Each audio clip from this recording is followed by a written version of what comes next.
तो हेलो साथियों, आप सभी का स्वागत है आपके अपने यूट्यूब चैनल वैभव ऑनलाइन क्लासेस में। मैं कक्षा 10वीं के हिंदी के पार्ट 2 का विश्व के दांत, जिनके लेखक नलिन विलोचन शर्मा हैं, उस पार्ट का कुछ महत्वपूर्ण ऑब्जेक्टिव्स लेकर आया हूँ जो आपके बोर्ड परीक्षा से बहुत ही महत्वपूर्ण रहेगा।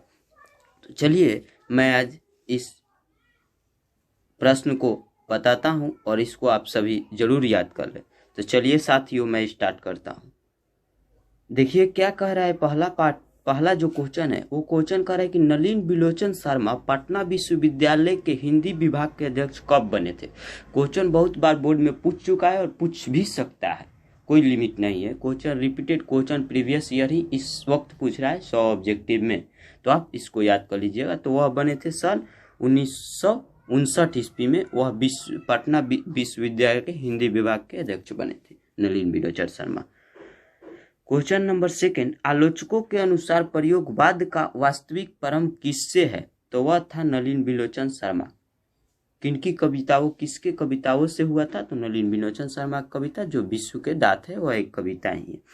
अब कह रहा है कि तीसरा क्वेश्चन, नलिन विलोचन शर्मा के कहानियों में किसके तत्व समग्रता से उभर कर आए। किसके तत्व समग्रता से उभर कर आए। तो मनोविज्ञानिकता का जो था उनका ही तत्व के समग्रता से उभर कर नलिन विलोचन शर्मा की कहानी आई थी मनोविज्ञानिकता की। अगला क्वेश्चन नंबर 4 क्या कह रहा है।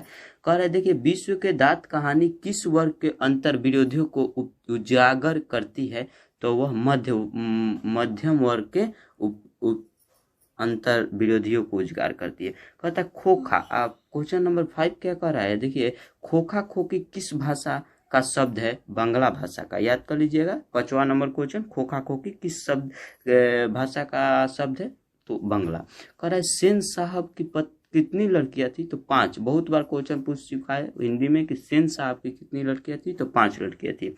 अगला क्वेश्चन नंबर कह रहे 7 कि सोफर शब्द का अर्थ है ड्राइवर। सोफर जो शब्द है उसका अर्थ क्या है विश्व के दांत पाठ में। तो ड्राइवर हुआ था। सोफर जो था वो विश्व के दांत नलिन विलोचन शर्मा के ड्राइवर था। अगला क्वेश्चन कह रहा है क्वेश्चन नंबर 8 कि ऐसे ही लड़के आगे चलकर गुंडे चोर डाकू बनते हैं। यह पंक्ति कहानी के किस पात्र ने कही। तो सेन साहब, जो हमारे विश्व के दांत कहानी के पात्र थे सेन साहब, उसी ने कहा कि आगे चलकर ऐसे ही लड़के गुंडे चोर डाकू बनते हैं। तो सेन साहब ने कहा था। अगला क्वेश्चन 2018 में रिपीटेड है। अगला क्वेश्चन नंबर 9 क्या करें। नलिन विलोचन शर्मा की मृत्यु कब हुई थी। जो हमारे पाठ के लेखक है, विश्व के दांत जो पाठ है उसका लेखक नलिन विलोचन शर्मा है। नलिन विलोचन शर्मा जी की मृत्यु कब हुई थी। तो 12 सितंबर 1961 ईस्वी को। 12 सितंबर 1961 ईस्वी को नलिन विलोचन शर्मा की मृत्यु हुई थी। अगला क्वेश्चन करें, मदन अक्सर किसके हाथों से पिटाता था। पिता के हाथों से। मदन भी एक विश्व के दांत पाठ के पात्र था और वह अक्सर किनके हाथों से पिटाया करता था। तो पिता के हाथों से।